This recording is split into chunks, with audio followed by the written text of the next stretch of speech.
The arena smelled of sun-baked sawdust and leather, and the bleachers were already full when Lenora Mathis stepped onto the dirt floor. She walked tall, though the years weighed on her shoulders, each step a quiet defiance. Her hat cast a shadow over her eyes, but the set of her jaw told everyone this wasn't just another walk around the ring. Beside her moved a magnificent Andalusian stallion, his coat a shimmering silver gray, his mane flowing like smoke in motion. His name was Flint, and he didn't just follow.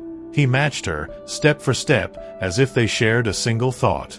The crowd murmured. Not because they were impressed, yet, but because they were surprised. No one had expected her to show up again, especially not with that horse. "Isn't that the mare from the Kill Pen auctions?" someone whispered. "She bought him." The rumors spread like wildfire. Some laughed. Others just watched, arms crossed. Cliff Rourke, lounging in the front row, let out a slow chuckle. "Nice horse. Shame about the rider," he muttered. Lenora heard him, but didn't flinch. She hadn't come to prove anything to them. She came because something inside her still burned. Quiet, yes, but alive. Flint had been a shadow when she found him, trembling and silent, his eyes dulled by fear and neglect. He was pure Andalusian, but no one wanted a horse with no papers and no history. Except her. Because she too had once been written off, by her husband's death, by the military board that retired her early, by a town that never forgave her for failing to fall apart quietly. Now, here they were, standing in the middle of the Jefferson County Arena. All eyes on them. Lowell Daniels, head judge for over 20 years, squinted under his brim as he watched the pair. He hadn't seen Lenora ride in nearly a decade, but he'd heard the stories about what happened after the fire, and about her disappearance from the circuit. What he hadn't heard was that she was still capable of this. Lenora gave a soft whistle. Flint responded instantly, pulling into a wide, smooth circle around her, collected, controlled, and elegant. His muscles rippled beneath his dappled coat, hooves tapping the earth like quiet thunder. The crowd grew still, leaning in. Odessa, her niece, clutched the rail in silent awe. There was no whip, no shouting. Just two souls moving as one. And then, just as Flint completed his final pass, he reared back, hooves slicing the air in a motion so precise, so powerful, it felt choreographed by fate. The entire arena went silent. Not a single doubt remained that something was happening here, something no one had seen coming. The applause didn't come all at once. It rippled through the crowd like a wave unsure of itself. A few clapped politely. Some stood in stunned silence. Others, like Cliff Rourke, just folded their arms tighter, their faces stiff with disbelief. Lenora didn't smile. She gave a slight nod, then turned and walked Flint out of the ring with the same quiet dignity she'd entered with. The horse moved beside her like a shadow, alert, elegant, and aware that something important had just shifted. Back behind the stables, Odessa ran up to her, eyes wide, cheeks flushed. "Aunt Lenora! He was perfect." "People felt that," she said breathlessly. Lenora didn't answer right away. She unbuckled Flint's halter with calm hands, gently brushing back his mane. The applause had faded, but something else still echoed in her chest, an old rhythm she thought she'd buried years ago. "He did good," Lenora said finally. "Better than anyone expected." Then, after a pause, she added, "Better than even I expected." Word was already spreading. Some said it was a fluke. Others claimed it was pure luck. But there were a few, people who'd seen hundreds of horses in that same arena, who knew it was something different. Lowell Daniels stayed behind after the showing, standing near the judge's table with his hands in his pockets. He'd seen polished acts before, expensive horses with perfect breeding. But what he saw in Flint wasn't polish, it was fire. Raw, unfiltered trust. A bond forged in pain and persistence. And it unsettled him, though he couldn't say why. Cliff wasn't unsettled. He was furious. "You see that little stunt?" he barked at one of his stable hands. "All for show.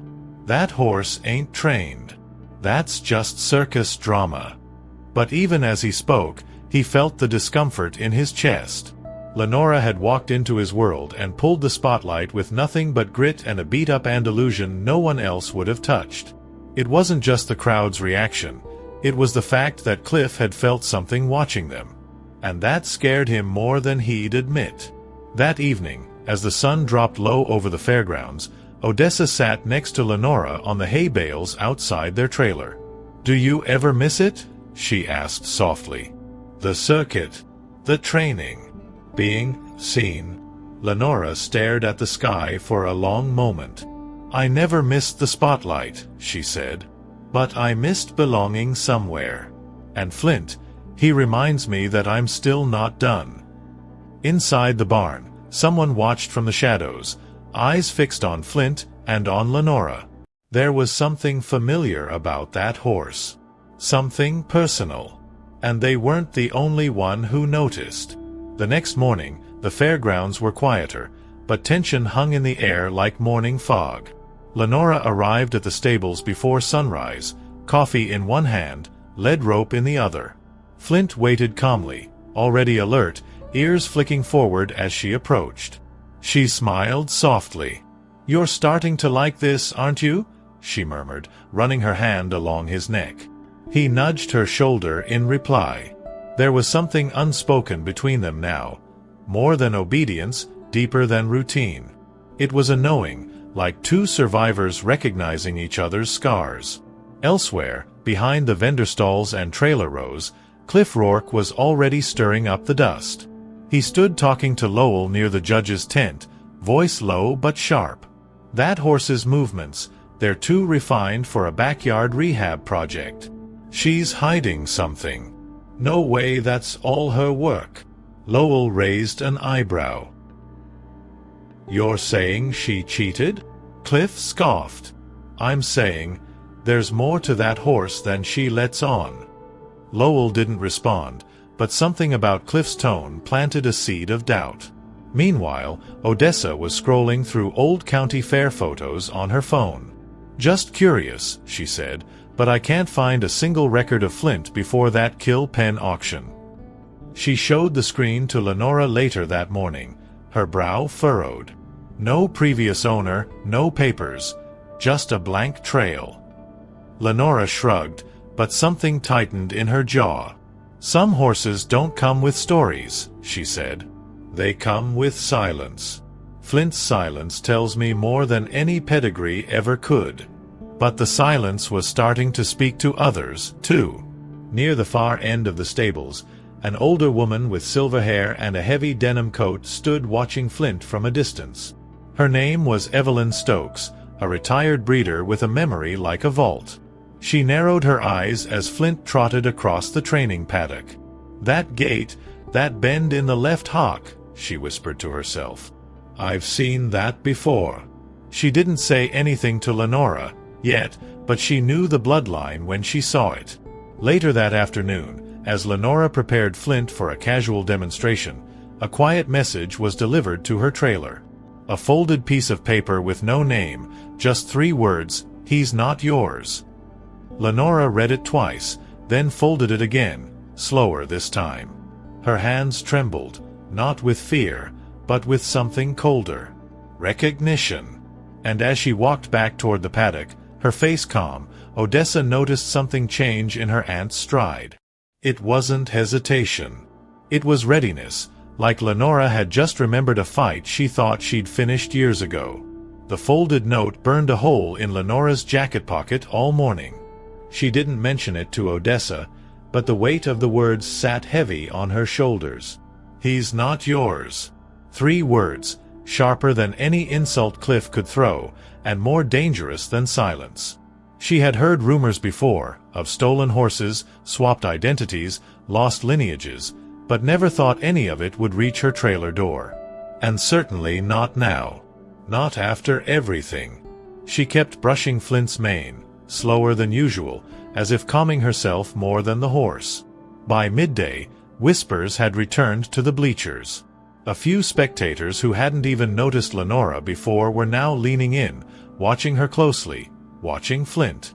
"That horse moves like he was born in a show barn," one man muttered. "No way she got him out of a slaughter lot." Another replied, "Doesn't matter where he came from. He's hers now."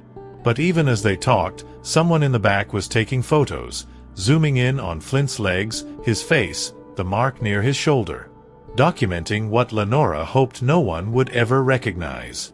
Odessa, meanwhile, had begun her own quiet search. She wasn't trying to prove anything, not at first.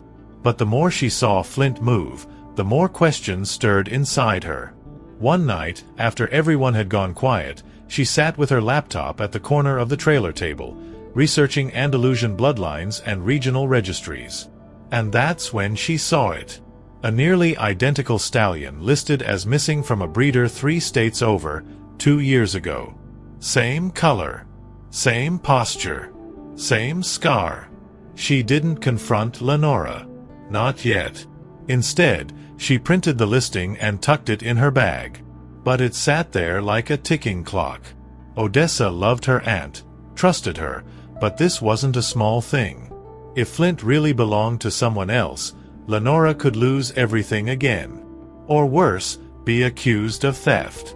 And deep down, Odessa feared something more painful, that Lenora knew. Back at the paddock, Flint was restless. He paced more than usual, eyes darting toward the fence line. Lenora noticed. "You sense it too, don't you?" she whispered. "Something's closing in." She glanced across the field, where Cliff and a few others stood in a tight circle. He wasn't just gossiping anymore. He was planning. That night, after the crowds dispersed and the fairgrounds quieted, someone opened the gate to Flint's pen. Soft steps, practiced hands. The latch clicked in the dark. And by morning, the stallion was gone. The stall was empty. Lenora stood motionless, the lead rope still in her hand, her breath caught somewhere between disbelief and dread.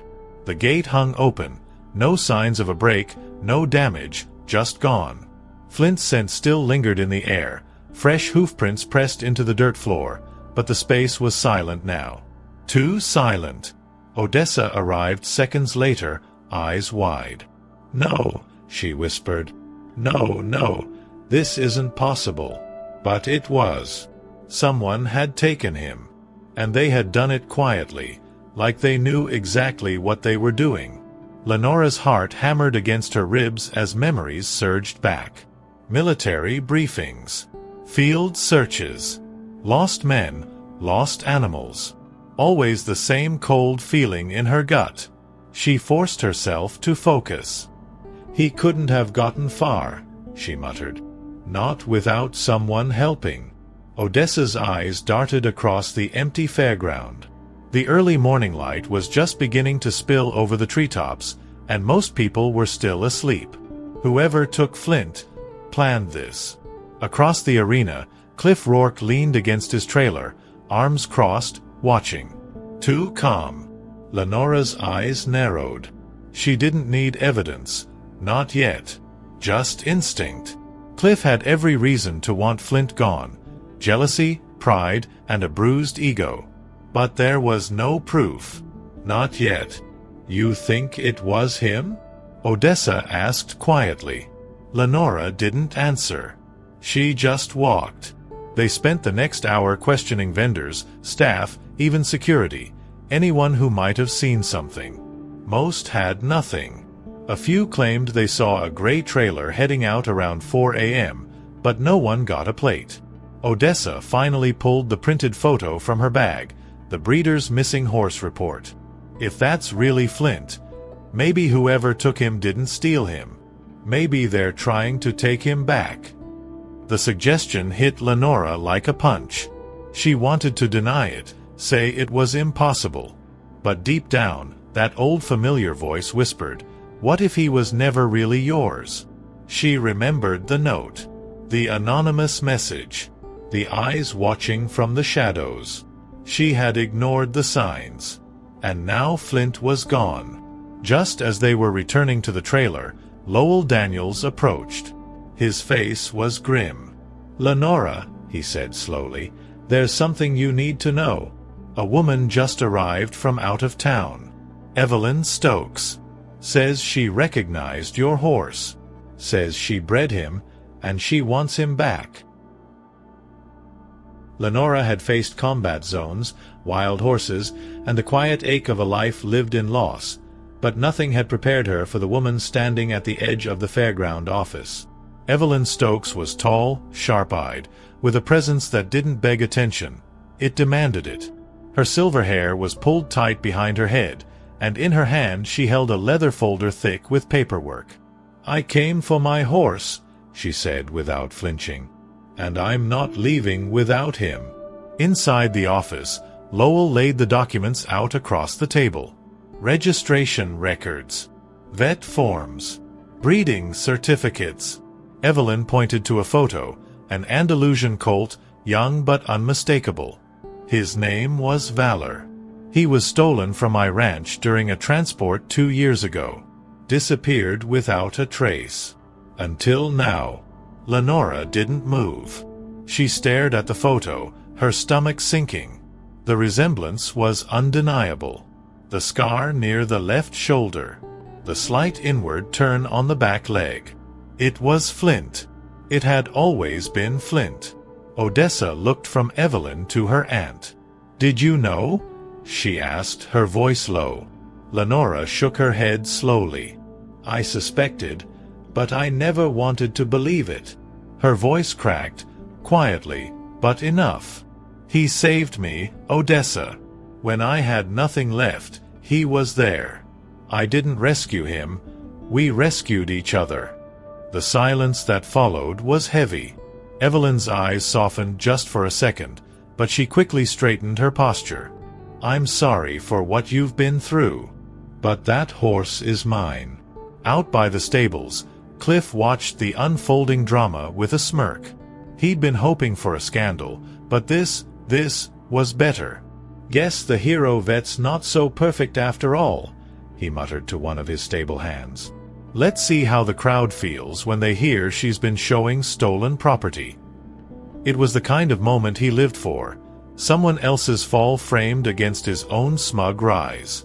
But Lenora wasn't broken, just bent. That night, as she sat alone on the back step of her trailer, Odessa joined her, silent for a while. "What are you going to do?" she asked. Lenora stared out into the dark pasture. "I don't know," she admitted. "But I know what I won't do. I won't walk away without fighting for what we built." The next morning, before sunrise, Lenora knocked on Evelyn's trailer door. "Before you take him," she said firmly, "you need to see something." And without waiting for an answer, she turned and walked toward the empty arena, where something far more powerful than papers had been forged. The arena was still and quiet, bathed in the soft gray light of dawn. Lenora walked slowly to the center, boots brushing the sand, her breath visible in the cold morning air. Behind her, Evelyn followed cautiously, arms crossed, eyes sharp with skepticism. Odessa stood at the rail, unsure whether she was witnessing the end of something, or the beginning of something else entirely. Flint stood waiting at the far end, his coat shimmering like fog against the shadows. Lenora didn't call him. She didn't whistle. She just stood still, grounded. A full minute passed in silence. Then, slowly, Flint lifted his head. His ears turned forward. And he came. Not trotting. Not galloping. But walking, calm, focused, like he knew exactly where he belonged. When he reached her, he lowered his head and pressed it gently to her shoulder. Evelyn didn't speak. Her eyes darted between the horse and the woman in front of her, and something flickered in her expression. Lenora turned slowly. "You bred him. You raised him." "I won't deny that," she said, her voice quiet but steady. "But you lost him. And I found him when no one else would even look. I didn't just feed him. I rebuilt him. You have proof on paper. But I have this." She laid a hand over Flint's chest, feeling the strong rhythm of his heart beneath her palm. For a long time, Evelyn said nothing.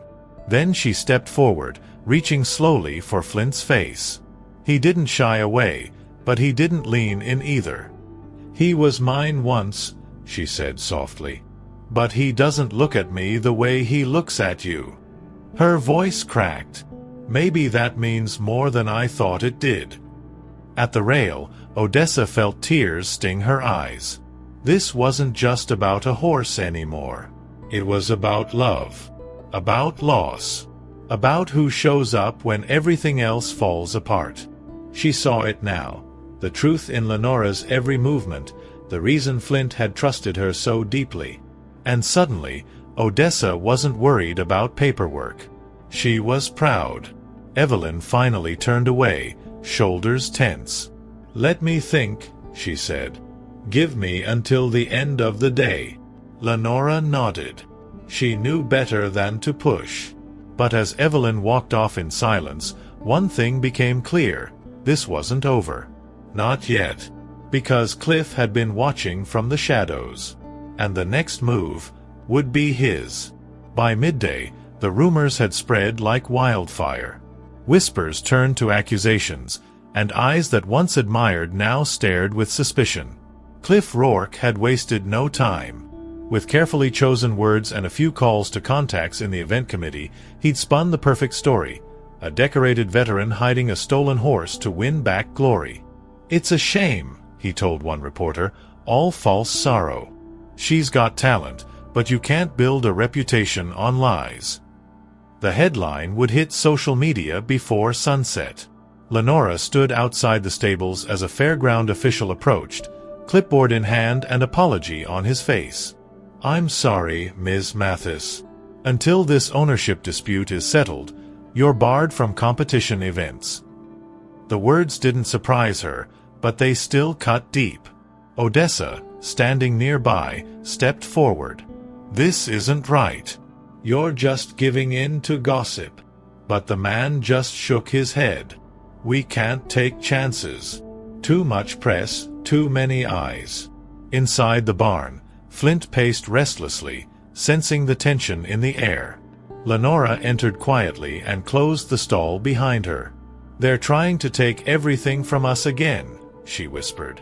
Flint lowered his head, brushing it against her shoulder, as if offering her the same comfort she'd once given him. "But we've been through worse, haven't we?" she said, her voice tight with emotion. "They don't know us." "Not really." That afternoon, Evelyn returned, alone. She stood across from Lenora, expression unreadable. "Cliff came to me," she said bluntly. "He offered me money, said I could profit if I pressed charges. Said I could ruin you." She paused. "He was careful. Too careful. Which means he's hiding something too." Lenora's eyes narrowed. "What did you say to him?" Evelyn's answer came without hesitation. "I told him I hadn't decided. But I had." She pulled a folded document from her coat, a transfer of ownership form. "If you'll accept it, I want you to keep him. I can't erase what I did, how easily I lost him. But I see now what he's become with you. That means more than papers." For the first time, Lenora felt her knees weaken. Odessa gasped softly behind her. But just as she reached out to take the form, Cliff's voice rang out across the barn, "Too late." He stood at the doorway, flanked by two uniformed officers. "There's a report filed. An anonymous tip about a stolen Andalusian, property fraud, and falsified vet records," he said coldly. "And you, Lenora? You're coming with us." The sheriff's office was small, with old linoleum floors and the faint smell of stale coffee. Lenora sat in the interrogation room. No cuffs, but no freedom either.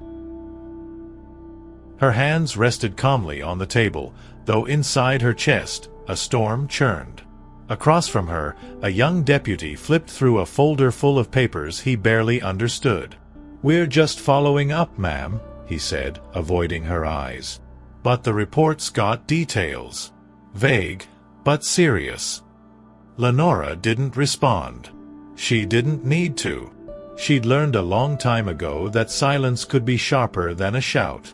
Back at the fairgrounds, Odessa was pacing. "This isn't just about the horse," she told Evelyn, who stood by her truck, arms crossed. "Cliff's pulling strings. He's been waiting for the right moment to take her down, and now he's hiding behind paperwork and lies." Evelyn didn't deny it. "He's threatened me too," she said quietly. "Tried to buy my silence. I didn't realize how far he'd go." Odessa's eyes narrowed. "Then it's time we go farther." Together, they marched straight to the event committee's trailer, pushing past startled staff. Evelyn laid her breeder documentation on the table with force. "This is the original record of Flint. My signature. My vet. And here," she said, pulling out the signed transfer from the day before, "is proof I gave him to Lenora, willingly." The woman behind the desk blinked. "You're saying the report was false?" Odessa leaned forward. "I'm saying it was planted by a man who's terrified of being outshined by someone he can't control." Meanwhile, inside the sheriff's office, the mood shifted. One of the deputies returned with a puzzled look. "We contacted the vet listed in the anonymous report," he said, looking at his superior. "Turns out, he hasn't worked in the state in over a year. Said he's never met Lenora or seen that horse." The sheriff raised an eyebrow.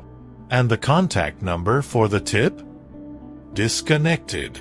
Slowly, the walls began to crumble around Cliff's accusations.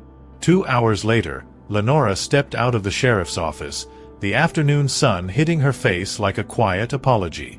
Odessa ran to her, arms wrapping tightly around her waist.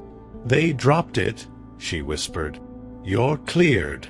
Lenora exhaled for the first time in what felt like days. Behind them, Evelyn approached with slow steps and a soft smile. "You were right," she said. "You don't need papers to prove what's real." But as they returned to the stables, Flint stood uneasy in his pen. His ears twitched, nostrils flared. Odessa noticed first. "Something's wrong," she said, eyes scanning the shadows. That's when they saw the back gate, wide open again. Lenora's boots hit the ground hard as she sprinted toward the open gate. Flint was gone, again, but this time the trail was fresh. Odessa grabbed the flashlight from the tack room and joined her without hesitation. "He couldn't have gotten far," she said, breath short. But they both knew it wasn't Flint who ran. It was someone trying to take him. Again. And there was only one man desperate enough to try something that reckless. Behind the arena, tire tracks were visible in the loose dirt, leading toward the service road. "He's trying to get him off the grounds before anyone notices," Odessa muttered. Evelyn, catching up, had already called the sheriff. "They're on their way," she said. "But we're closer. Let's move." The three women moved like a unit, driven by instinct, purpose, and something deeper, the refusal to let what was theirs be taken again. They found the trailer just outside the east gate, parked awkwardly beneath a line of pine trees. Cliff stood near the ramp, struggling to force Flint into the dark space. The stallion reared back, nostrils flaring, hooves pounding the ground. "You're not his handler," Lenora shouted, voice full of fire. Cliff turned, startled, but still cocky. "I'm reclaiming stolen property," he snapped. "You don't deserve that horse." But Flint wasn't listening to him. At the sound of Lenora's voice, he stilled, ears twitching, head lifting toward the familiar sound. She stepped forward, hand open, her voice lowering to a gentle murmur. "Come on, boy. Let's go home." Cliff tried to tighten the lead, but Flint pulled free with a violent jerk. In 3 long strides, he was beside Lenora, pressing his head into her chest like he always had. The sheriff's vehicle pulled up seconds later, lights flashing. This time, there would be no false reports, only charges. Cliff was escorted away in silence, his arrogance finally cracked. As the dust settled, Lenora stood next to Flint, one hand resting on his withers. Odessa wiped a tear from her cheek, and Evelyn just smiled, arms crossed. "I think," Evelyn said gently, "he chose." Lenora looked at her, grateful, but exhausted. "He did," she said. "And so did I." The next morning, under the soft gold light of sunrise, Lenora and Flint entered the arena one final time. Not to compete, not to impress, but to ride. No judges, no scorecards. Just a quiet crowd and the sound of hooves against dirt. As they moved together, effortless and free, the audience rose to their feet, not in applause, but in respect. Because some victories don't need trophies. They just need to be witnessed.